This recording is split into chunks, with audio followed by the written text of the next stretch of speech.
بسم الله والحمد لله وابتغي فيما آتاك الله الدار الآخرة እነዚህ መካሪዎች جزاهم الله خير ሰሚ ባይኖራቸውም የመስኡልያቸውን ለመወጣት እየሞከሩ ነው። አምር ቢልማዕሩፍ ነህይ አኒል ሙንከር ማለት ነው። አገር የሚጠበቀው እንደ አይነት ሰዎች ሲኖሩ ነው። ጥጋበኞች ባለጌዎች ምን ጊዜ የማይጠፉም። የሚያሳዝነው ግን ባለጌዎችን ክስ የሚላቸው መታጣቱ ነው። እነዚህ በወቅቱ የነበሩት ዑለማዎችና ዱዓቶች ግን የመጣው ይምጣ ብለው ይህን ሰውዬ ለመምከር ወደ ኋላ አላሉም ማለት ነው። ያለ አግባብ ዱንያ ያገኘው ይብለህ አትጥገብ አንተ ሰውዬ፣ እንጠጥ አትበል፣ ወድቀህ ትሰበራለህ። እና የበዚህ በዱንያ ደግሞ ተሸንግሎ የሚኩራራና የሚንቀባረር ሰው አላህ አይወደውምና እባክህ ተው እባክህ ብለው ለምነውታል ማለት ነው። ወብተጊ ፊማ አታከ አላህ መሽሩዕ ሰጡት እና ይህን ገንዘብ አላህ ሰጥቶሃል አይደለም፣ ይህንን ጸጋ አላህ ስለሰጠህ ከአላህ ጋር ለመዋጋት ሳይሆን ይልቁንስ ነገ የሚጠቅምህ ነገር መሽሩዕ አልኸይር ስራበት ብለው ተውጅህ አደረጉት። እና ወብተጊ ፊማ አታከ አላሁ ዳር አልአኺራ በዱንያ ይህንን ስንቅ ሰጥቶሃል፣ ግን ይቺ ዱንያ እድሜ የላትም፣ ነገ ትታህ ትሄዳለህ ወይ እሷ ትታህ ትሄዳለች። ይህን ጊዜ ተጅ ሳትወጣ ለዘላቂው አገር የሚጠቅምህ ነገር ስራባት፣ ሌላ መሽሩዕ ስራባት፣ እወቅበት አሉት ማለት ነው። ጎበዞች ነበሩ ማሻአላህ። አዳር አልአኺራ የመጨረሻው አገር አታልቅም አትደቅም። እሷን ያገኘ የገዛ ሰው ማሻአላህ አሁን አንተ አላህ እድል ሰጥቶሃል፣ ጀነትን መግዛት ትችላለህ። እና እሱ ዱንያን መተማመን ተውና መኩራራቱን ተውና በዚች በዱንያ ለምን መሻሪዕ አልኸይር አሰራበትም? ለምን የአላህን ነብዮች አትደግፍበትም? እነ ሙሳና ሃሩን ለምን መሳጅድ አትሰርም? ለምን መዳሪስ አትሰራም? ለምን ሙጃሂዶችን አታስታጥቅም?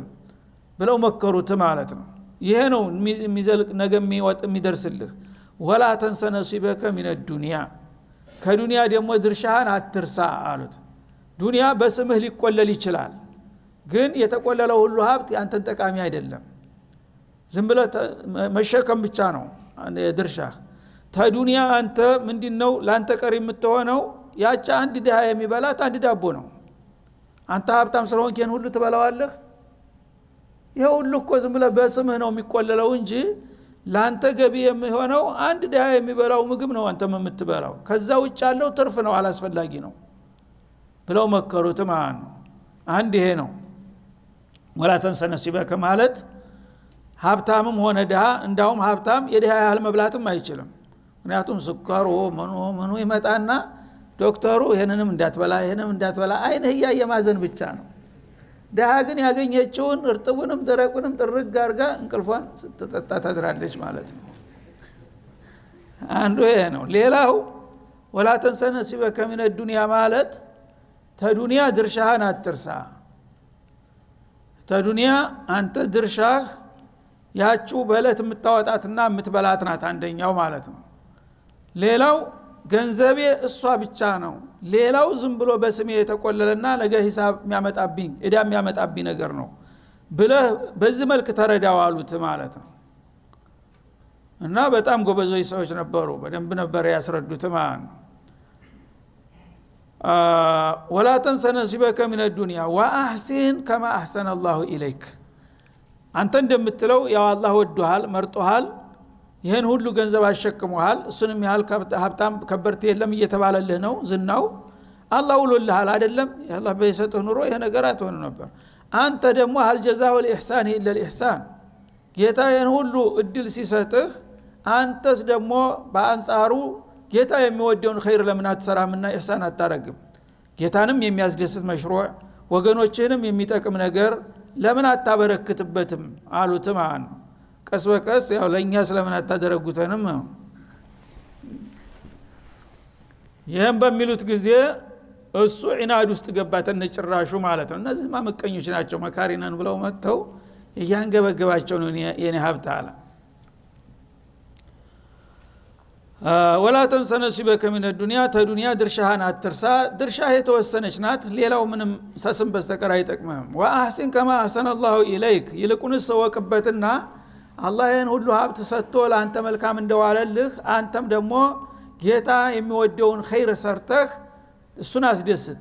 እንደገና ለወገኖችህም የሚጠቅም መሽሩዕ ዘርጋና አገር ወገንህን ጥቀም አሉት ማለት ነው። ወላ ተብጊል ፈሳደ ፊል አርድ እንጂ በገንዘብህ ባለ አቅምህ በምድር ላይ ጥፋትን ለማሰራጨት አትሞክር አሉት። እንግዲህ አንድ ሰው ተጠገቡ ሳይፈሩ ነውና የሱ ተቃዋሚ የተባለውን ሁሉ ገሌንም እንዲበሉት ገሌንም እንዲያደርጉት እያለ መጨፍጨፍ ነው። ወደዛ እንዳትሄድ በጥፋት መስክ ላይ እንዳትሰማራ አባክ ተጠንቀቅ አሉት። ኢነላህ ላ ዩሂቡል ሙፍሲዲን አላህ አጥፊዎችን አይወድምና በዚህ መንገድ ይሄዳለሁ ይታልክ ነገ አንኮታክቶ ሊጥልህ ይችላል፣ ለጥፋት ትዳረጋለህ እና ይሄንን የሰጠህን ነገር በኸይር ነገር በኢህሳን ላይ አውለው በተንኮልና በአፍራሽ በኩይ ተግባር ላይ አታውለው ብለው መከሩት። ማን ነው እንደ ወገን ያኔ ጎበዙ ምን መልስ ሰጠ? ቃል ኢነማ ኡቲቱሁ አላ ዒልሚን ዒንዲ አለ። አህሲን ከማ አህሰነ አላሁ ኢለይከ ትሉኛላችሁ፣ አላህ ከሆነ የሰጠው ለእናንተ ስለምን አልሰጣችሁም አለ። እኔ ይህንን እድል ያገኘሁት አላህ ስለሰጠ በሚለው ሳይሆን አለ ኢነማ ኡቲቱሁ አላ ዒልሚን ዒንዲ እኔ ዘንዳ ባለ እውቀት ነው፣ በእውቀቴ በጥረቴ ነው ያገኘሁት እንጂ የሰነፎች ቋንቋ አላህ ሰጠ ትሉኛላችሁ፣ ለእናንተ ስለምን አልሰጣችሁም ታዲያ? እኔ ግን እንዴት እንደሚከሰብ የሲስተሙን የንግዱን አካሄድ አውቀዋለሁኝ፣ በዛ በሞያዬ ሰራሁኝ ያገኘሁኝ፣ እናንተ ግን አላህ ሰጥ ትላላችሁ።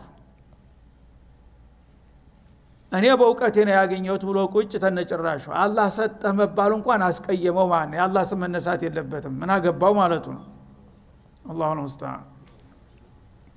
አላ ዒልሚን ዒንዲ አንደኛው አባባል ይሄ ነው። እኔ ልዩ እውቀት አለኝ። ይህን ቅድም እንዳልኳቸው የኪሚያ እውቀት ነበረውና ማዕዲኖችን እያደነ እነሱን እያስቆፈረን ያን ሁሉ ገንዘብ ያስከማቸው። ይሄ እውቀት ሞያዬ ስላለኝ ነው ገንዘብ ያገኘሁት እንጂ አለበለዚያ እናንተ እንደምትሉት በታምር ዝም ብሎ አላህ ሀዲያ አይደለም የሰጠኝ አለ። እውቀቱንስ ማን ሰጠህ ቢባልስ? ያን እውቀት አላህ አይደል የሚሰጠው? ረሳው። ግን በአሁኑም ጊዜው ብዙ ተላላዎች እንደዚህ ነው። ያልተማረ ቦታ የለውም ይልሃል። ስለዚህ መማር አለብን ምንድን በቃ ሳይንስ፣ ኬሚያ፣ ፊዚያ ምናምን የሚባሉ ነገሮች ያልተማረ ሰው በምድር ላይ ቦታ የለውም። ዘመናዊ ትምህርት ጥሩ፣ ዘመናዊ ትምህርት መማር ጥሩ ነው። ግን ሁሉ ነገር እሱ ነው። ሁሉ ነገር ይቅርና በቃ ለዱንያ ብቻ ህይወት ክንስጥ አላህ የሚባል ዲን የሚባል ነገር እርሳው ማለት ነው። ያንን እውቀቱንም እኮ አላህ ነው የፈጠረው፣ ያንንም የሰጠህ አላህ ነው። ያንን ተምሮ ቁንጮ ደርሶ ዶክተር ሆኖ ፕሮፌሰር ሆኖ ለማኝ የለም። ምንም እዚህ ግባ የማይባል ዶክተር ነበር እኮ ይሄ እየተባለ ጣት የሚከሰርበት የለም። ምንም የማያውቅ ደግሞ ፊደል ያልቆጠረ ሀብታም የለም በየሀገሩ። ማን ነው የሚሰጠው? ይህንን ረስቶ እንግዲህ አላህ እኔ በእውቀቴ ነው ያገኘሁት ብሎ አረፈ ማለት ነው። አንደኛው ይሄ ነው። ሁለተኛው አባባል ኢነማ ኡቲቱ አላ ዒልሚን ሚነላህ አኒ ሙስተሒቁ ሊዛሊክ አላህ ይሄ ነገር ለእኔ እንደሚገባኝ አውቆ ለሱ እሱን የሚያህል ሰው ከዚህ በታይ ደረጃ አይመጥነውም ብሎ የሚገባኝ ነው የሰጠኝ። ወዶ ነው መብቴ ነው እንደማለት ነው። እኔን የመሰለ ሰው ታዲያ ከዚህ በታይ ሊያረገኝ ይፈልጋል እንዴ? አላህ እኮ እኔን ሀብታም ማድረግ ስላለበት ነው ያደረገኝ አለ። እንግዲህ የ40 ቀን እድል የሚባል አለ። ሀብታም ያው እንግዲህ በርጥብ ልምጭ ተመጣ ሀብታም ነው ሁሉ ጊዜ የሚባላል፣ የጅሎች ቋንቋ ማለት ነው። አላህ ይሄን እንግዲህ እውቀት ለሙሳ ለምን አልሰጠውም? ለሃሩን ለምን አልሰጠውም? ተነሱ ይልቁንስ ይሄኛው ሰውዬ ነው የሚገባው ብሎ መብቴን አውቆ ለኔ ነው የሰጠኝ። ስለዚህ በእድል ያገኘሁትን ነገር እናንተ ዝም ብላችሁ አላህን ፍራ እያላችሁ ይሄ ምቀኛ መግለጫ አትስጡ እዚህ እየመጣችሁ አላቸው። ያኔ አላህ ምን አለ? አወለም ያዕለም አለ ሀደል ሐቂሩል ፋጅር ይሄ ጠማማና መናጢ ሰውዬ ለመሆኑ አያውቅምን ይላል። አነላህ ጀለ ተናሁ ቀድ አህለከ ሚን ቀብሊሂ ሚነል ቁሩን መን ሁወ አሸዱ ሚንሁ ቁዋ ወአክሰሩ ጀምዓ። ዓሊም ነበረ ሰውየው፣ ተውራትን ሸምድዶ የሚያውቅ ዘመናዊ ትምህርትም እንደሚያውቀው ኪሚያ ሊቅ እንደነበረ ማለት ነው። እነዚህ ሁሉ እውቀቶች ታሪክ አንባል በሰፊው ተውራትን በደንብ የሸመደደ ሰው ነው። ከዛ የኡመመን ኻሊያ ያለፉ ህዝቦችን ታሪክ ያውቃል። እና አዲን እነ ተሙዲን እንዴት እንደነበሩ እና አድ ነብዩላህ ሁድ ተቁላህ በሚሏቸው ጊዜ አላህ ተተቆጣ ያጠፋቸዋል ሲሏቸው መን አሸዱ ሚና ቁዋ ያሉ አይደሉም። ይሄን ታሪክ ያውቃል። ተውራትም አምጥቶታል ይሄን ነገር ማለት ነው። ቀርቶታል፣ ሸምድዶታል። አዳ ይሄ ሰውዬ አሁን ተኔ የበለጠ አዋቂ የለም ብሎ የሚቆፈሰው አወለም ያዕለም አያውቅም እንደ አነላህ አላህ Subhanahu Wa Ta'ala خالق السماوات والارض قد اهلك من قبله ከሱ በስተፊት እነ አዲን እነ ሰሙዲን እነ ቀውሙ ፍርዓውንን እሱ እንዴት እንዳጠፋ አላወቀም እንደ ይላል። ሚነል ቁሩን ሚን አህሊል ቁሩን በተለያዩ ዘመናት የነበሩ ጥጋበኞችና ከበርቴዎችን መን هو اشد منه قوه ከሱ የበለጠ በጣም ኃይል የነበራቸው በአለም ላይ ማንንም የማይፈሩ የነበሩ እና አዲል ኩብራ የሚባሉትን እንዴት እንዲያደቀቀ ያውቅምን አላህ። ወአክثሩ ጀምዓ ገንዘብ በማከማቸትም ደግሞ ከሱ የበለጠ ያከማቹም ነበሩ። እሱ እንደ ግለሰብ ነው። አሁን ኡመሞች ግን እንደ መንግስት እንደ ህዝብ በጣም የበለጸጉ ህዝቦች አልፈዋል። እነዛ ሁሉ የማይቆጠር የማይሰፈር ገንዘብ አከማችተው ነበረ ከሱ የበለጠ። ያን ሁሉ ታሪክ አንብቦ ነበረ። የት ሄደ? እነዛ ሁሉ የት ሄዱ ቢባል መልሱ ምንድነው? አላህ አደቀቃቸው ነው የሚባለው። ታዲያ እነዛን ከሱ የበለጡትን ያጠፋሁኝ መሆኔን ረስቶ ዛሬ ማንም እኔን የሚያክል የለም ብሎ መኮፈስ ነበረበት ይላል። ወላ ይስአሉ አን ذنوبهم المجرمون ጠማማዎች ሁልጊዜም ተጥፋታቸው በእኔ አይጠየቁም ይላል። ማለት ምንድነው? ጠማማዎችን በጥሜታቸው ያፈሩትን ጀራኢም እኔ አረሳውም አልስተውም፣ የሚያስታውሰኝ ሰው አልፈልግም፣ አቃለሁና ምን እንደሰሩ እምጠብቀው ቀጠሮ ብቻ ነው። የፈለገውን ያድርግ፣ ያላየው ያልሰማው ጸጥ ብያ መለከተዋለሁ፣ በትዝብ ተከታተለዋለሁኝ። በመጨረሻ ግን ሲይዘው አንተ እንደዚህ ሰርተሃል ብዬ የክስ ደብዳቤ ማላቀርብለትም። ለምን አውቀዋለሁና እሱ ጋር ምን አጨቃጨቀኝ። ወቅቱ ሲደርስ ብቻ ቀጨም አድርጌ ይዘውና አስገባዋለሁ። ይህንን ያውቅ ነበር ይሄ ሙጅሪም ሰውዬ። ያ ሁሉ ግን ጥጋብ ሸፈነውና ማን አለብኝ ብሎ መደንፋት ጀመረ ማለት ነው። ይህን ሲሉት እንደጋው ደራ ያዘውና ተነጭራሹ እነዚህንም መካሪዎችንም ለማጓረድ እንደገና ደግሞ ያሰበውንም እቅድ ዳር ለማድረስ ገቢራው የሆነ እንቅስቃሴ ጀመረ ማለት ነው። እስከዛሬ እንግዲህ ገንዘብ በማከማቸቱ ላይ ነበር ትኩረቱ። አሁን ግን ወደ ፖለቲካው ዓለም ገባ። ፍጥጫ ውስጥ ሊገባ ነው እነ ሙሳ ጋር ማለት ነው። ያኔ በህዝብ ዘንድ ተቀባይነት ለማገኝ ምን ያህል ሀብትና ጉልበት እንዳለው ለማሳየት ጉራ فخرج على قومه في زينته በአመት በዓል በረፍት ቀን እንደዚህ የራሱ የሆነ እንግዲህ ኃይል አዘጋጅቷል። የሱ አጃቢዎች አለው። እንግዲህ አንድ ሰው ሀብት ሲኖረው ሙዚቀኛው፣ ጋዜጠኛው ምኑ ይከበዋል፣ ያጨበጭበዋል፣ ጋሽ ጋሽ የሚለው ይበዛል ማለት ነው። እነዛን ሁሉ አከማቸና ለእያንዳንዳቸው ስርዓት አደረገላቸው ማለት ነው።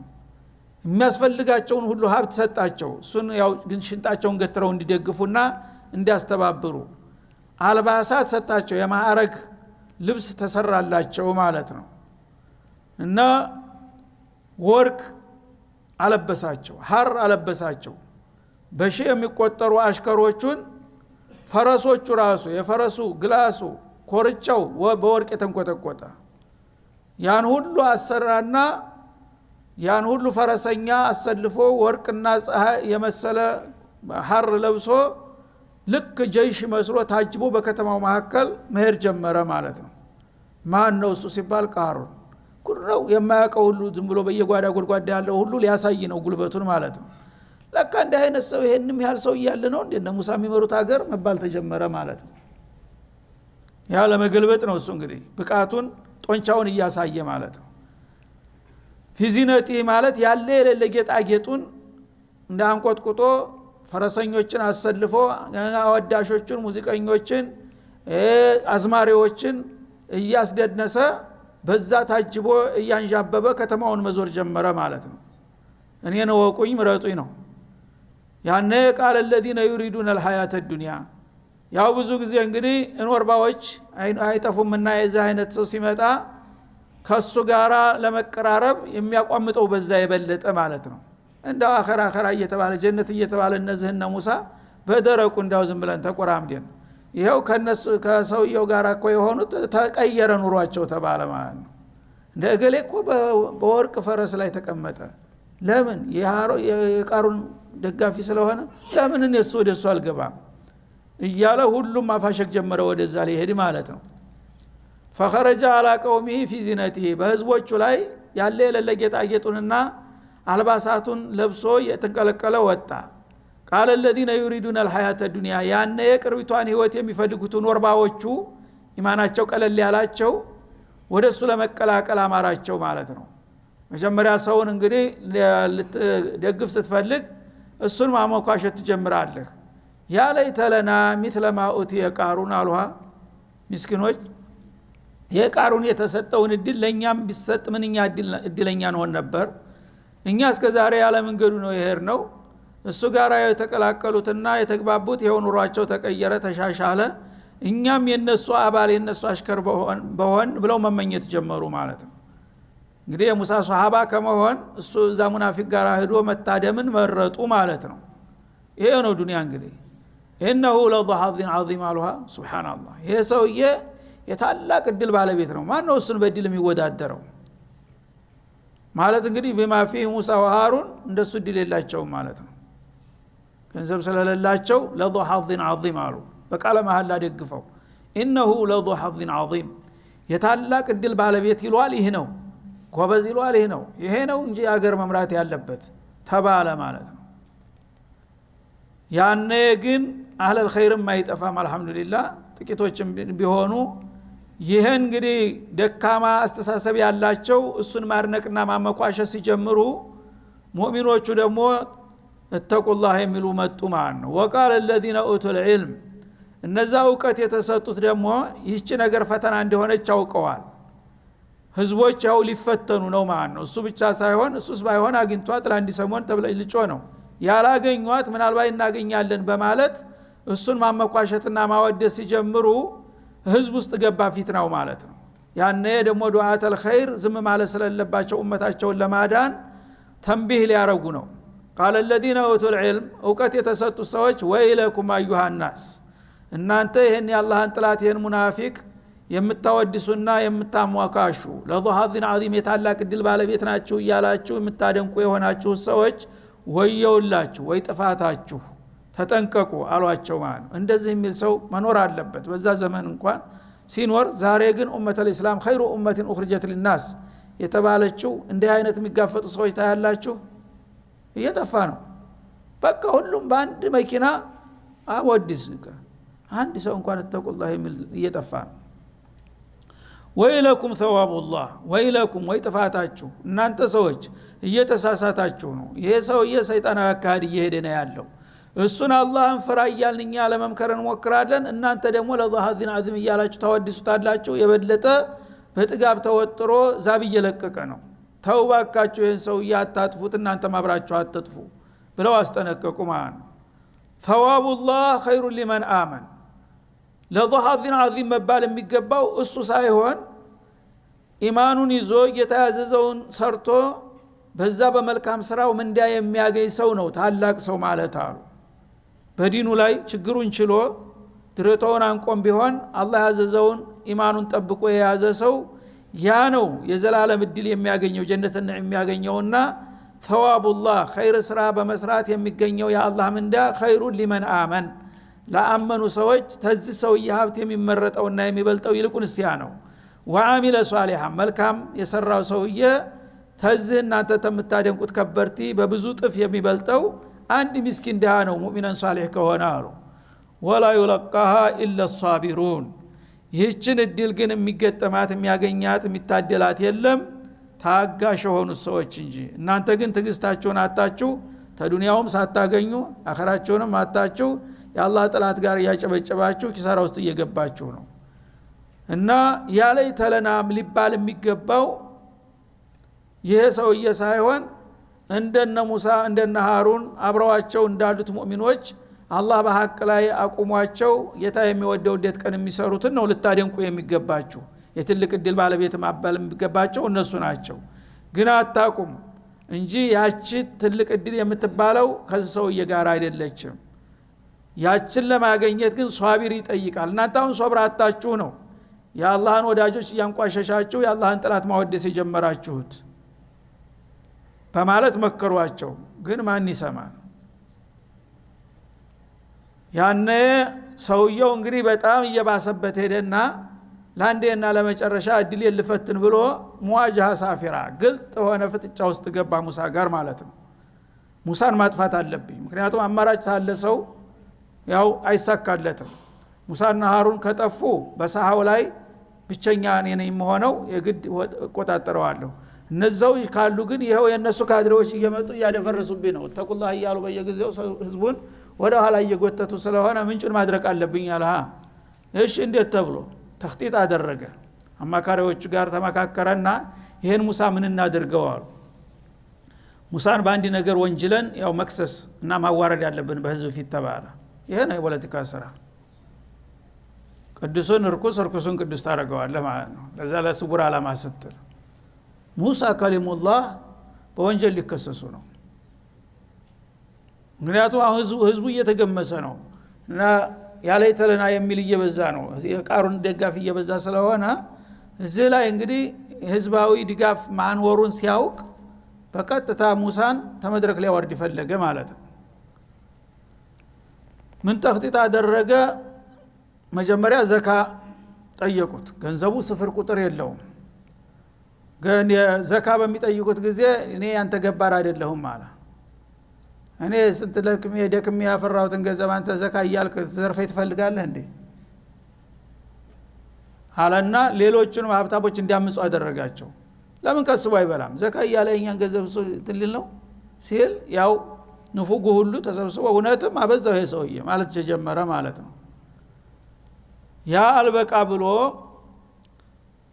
በየጊዜው እንግዲህ በሳምንት ወይ በወር ሰብስበው ህዝቡን ወዕዝ ያደርጋሉ። ሙሳ ያው ሙኻለፋት ካለ እንደዚህ ያደረጉ አሉ፣ ተጠንቀቁ፣ አላህን ፍሩ፣ ደግሞ ዋጅባት ያጓደሉ ካሉ ይሄን አሟሉ ምናምን ሳምንታዊ ፕሮግራም አላቸው ህዝቡን ሰብስበው የሚያስተምሩት።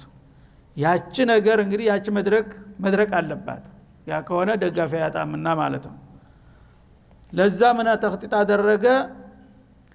በየሳምንቱ እንግዲህ መውዒዟ ይሰጣሉና ወንጀለኞች ተወንጀል እንዲታረሙ፣ ሰነፎች እንዲበረቱ፣ ያላወቁ እንዲማሩ ስለሚያደርጉ ያችን ነገር ለማበላሸት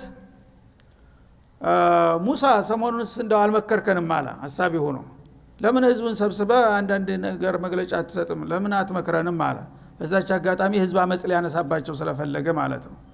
እንዴ ሰው እየተባረገ እንደ ብሎሳቸውም ደስ ብሏቸው ጥሩ ነው አረጋለሁ ኢንሻአላህ አሉና ያው ቀጠሮ ይዘው ህዝቡን ጠሩ ማለት ነው። እዛ ተሰበሰበ ህዝብ። ተሰብስቦ ሲያበቃ ያው እንደለመዱት ወሐለባ አላህን ሪባ አትብሉ፣ አትዋሹ፣ አትክዱ፣ ዝሙት አታድርጉ ምናምን ሲሉ በዚህ ሂደት ላይ ያሉ ጥያቄ አለ። አየው ዝሙት ማድረግ ከባድ ወንጀል ነው ማለት ነው አለ።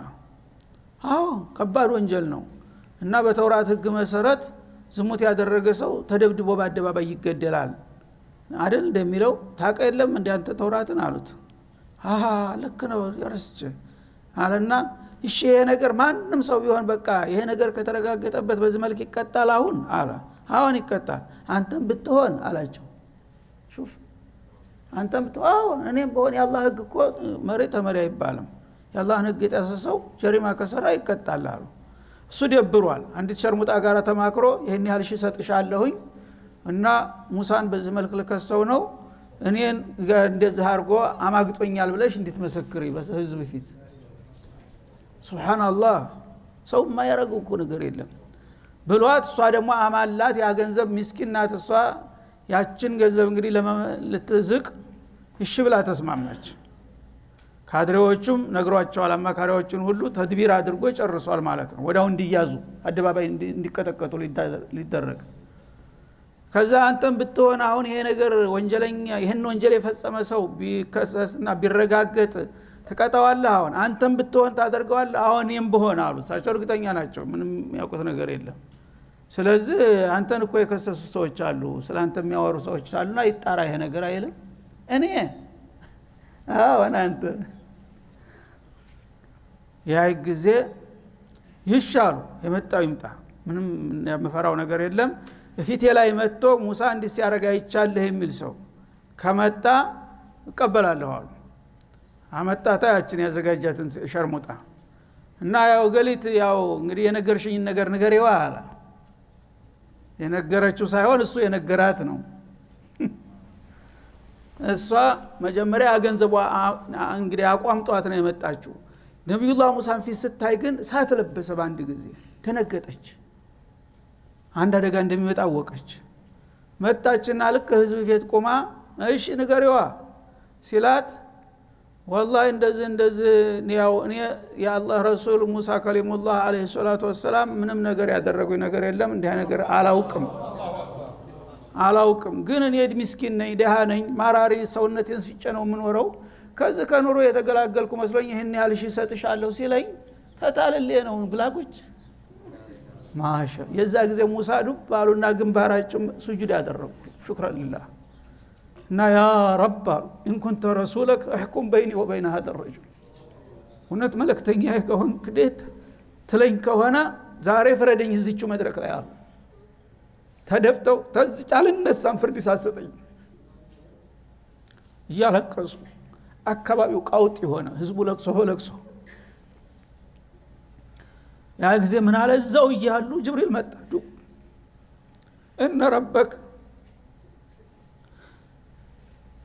ሰለጠከ على الارض መሬትን ታዘዡ ብሏልና መሬትን እዘዛት አለው።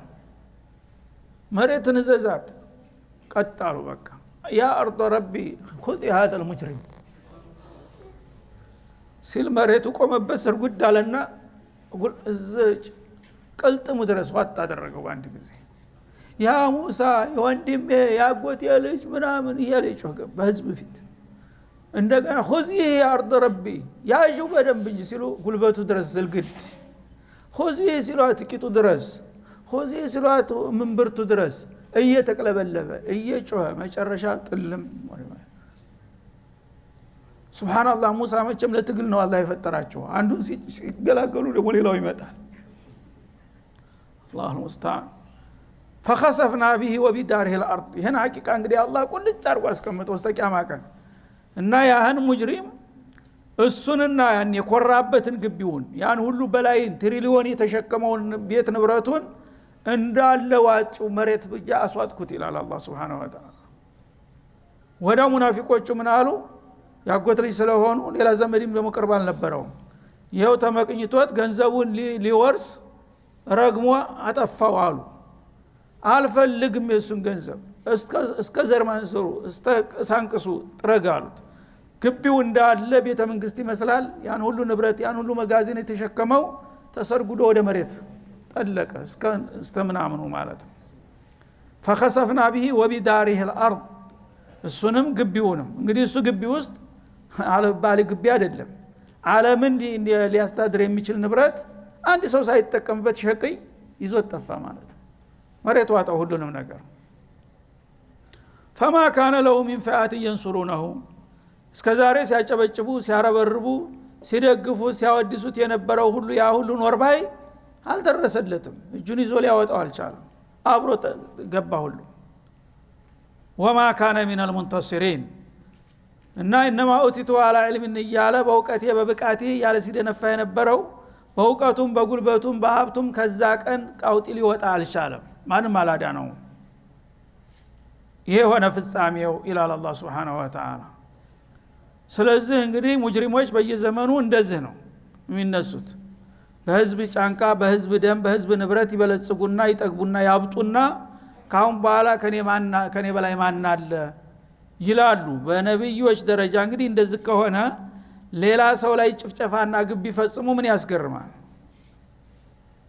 እና ይሄን ታሪክ እንግዲህ አላህ አስተዓለም ፍጻሜ የሰው ልጆች ለአምባገነኖች መገለጫ እንዲሆን ለሙእሚኖች ደግሞ መንቂያ ማስጠንቀቂያ እንዲሆን ነው ያስቀመጠው ማለት ነው። አሁንም የሰው ልጆች አልነቁም፣ አላወቁም። ጥላቶቻቸውና ወዳጆቻቸው ሊለዩ አልቻሉ። هذا وصلى الله وسلم على النبي የተረፈው ትንሽ ማጠቃለያው ቀርቷል። በሚቀጥለው ኢንሻአላህ وصلى الله وسلم على النبي